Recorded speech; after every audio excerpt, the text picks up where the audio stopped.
Lo que nadie me explicó, un viaje desde las palabras hasta las raíces. Soy porteño, nací en Buenos Aires, me crié entre el ruido del subte y los quilombos de Congreso y Tucumán.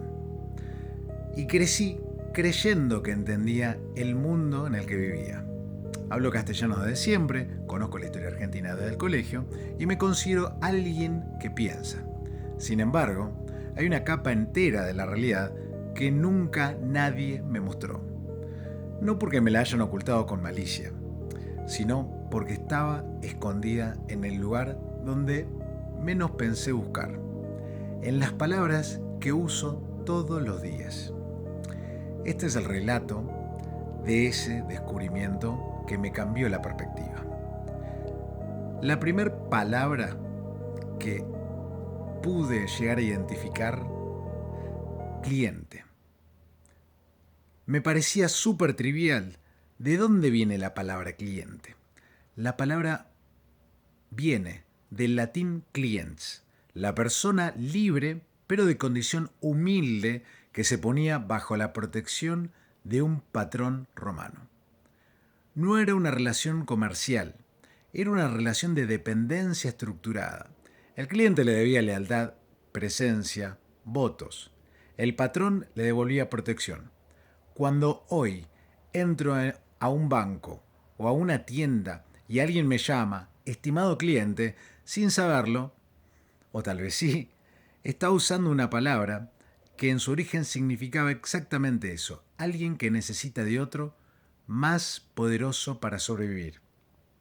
No sé por qué eso me perturbó tanto. Tal vez porque fue la primera vez que noté que el lenguaje no es neutral, que cada palabra tiene una historia y que esa historia carga consigo relaciones de poder que siguen operando aunque nadie las nombre. La palabra más pesada del idioma después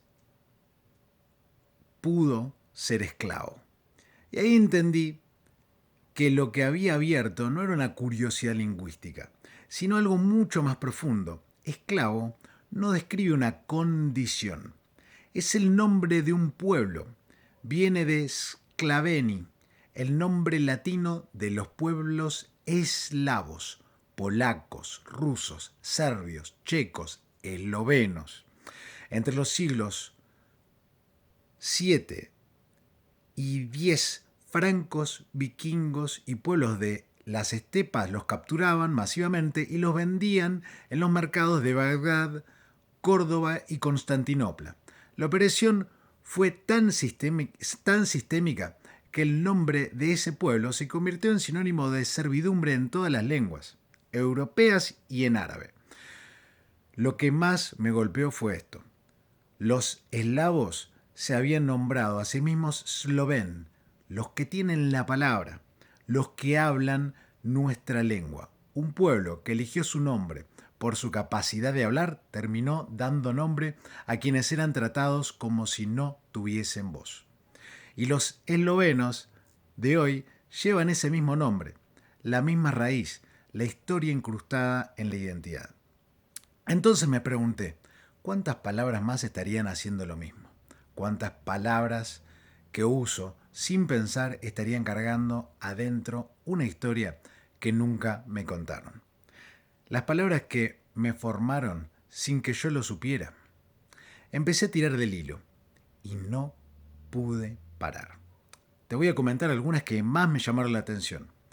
Villano era simplemente el campesino que vivía en la villa del señor feudal.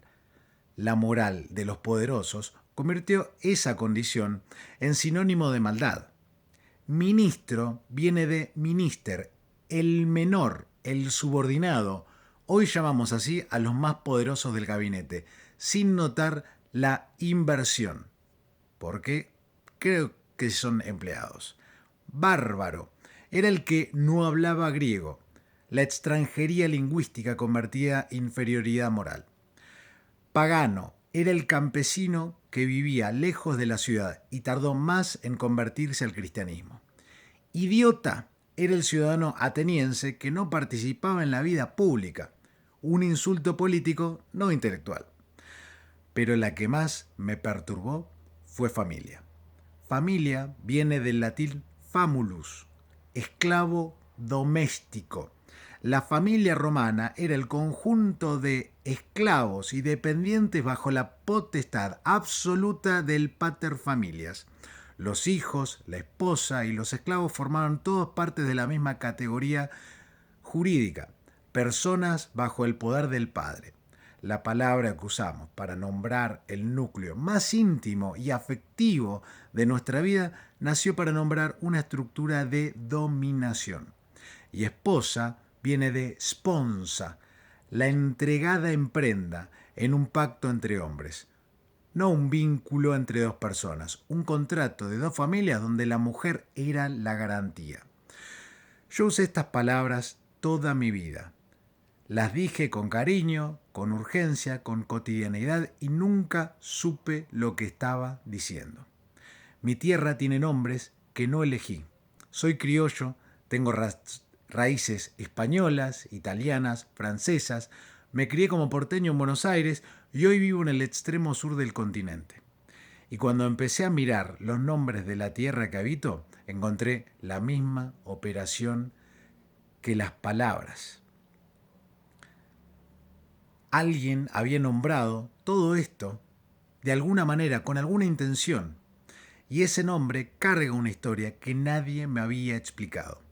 Patagonia lleva el nombre que Magallanes le dio a los pies de sus habitantes, al ver los tehuelches con sus mocasines de piel grande.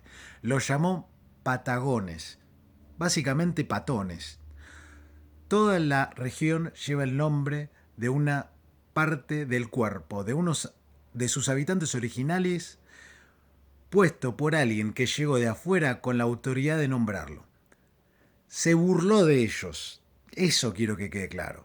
Tierra del Fuego fue nombrada porque Magallanes vio fuegos encendidos en la costa desde su barco. Esos fuegos eran los Yagán, los Selknam, pueblos que vivían en uno de los climas más extremos del planeta y se calentaban permanentemente porque no usaban ropa. Mi provincia lleva el nombre de la señal de pueblos que fueron casi completamente exterminados, pocas décadas después. Argentina viene del argentum, plata. El país fue nombrado por un metal que no existía acá. Los españoles habían escuchado historias de una sierra de plata por referencias indígenas y buscaron durante décadas una fuente que nunca encontraron. El nombre quedó igual. Vivió en un país que lleva el nombre de una promesa que era un malentendido. Criollo, la palabra con la que me identifico, viene del portugués criulo, del verbo criar, el mismo que se usa para criar animales. Designaba tanto al europeo nacido en América como al esclavo africano nacido en América. Los dos eran o éramos criados en suelo americano. La identidad que siento más propia nació del vocabulario ganadero.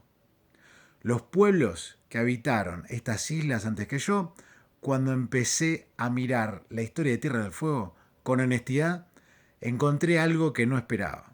Esta isla estuvo habitada durante al menos 9.000 años por 4 pueblos distintos, con lenguas propias, culturas propias y adaptaciones extraordinarias a uno de los ambientes más extremos del planeta. Los Selknam cazaban guanacos en el interior. Los Yaganes navegaban el canal Beagle en canoas y encendían los fuegos que vio Magallanes. Los Haush, los Manequec habitaban la península Mitre. Su nombre propio significaba simplemente personas, y el nombre que les dieron otros venían de una palabra que significaba grasa de pez. Los Cahuéscar ocupaban los archipiélagos del oeste. En menos de 50 años, ese mundo desapareció casi por completo. No fue principalmente la guerra, fue un sistema. Estancieros que pagaban recompensas en libras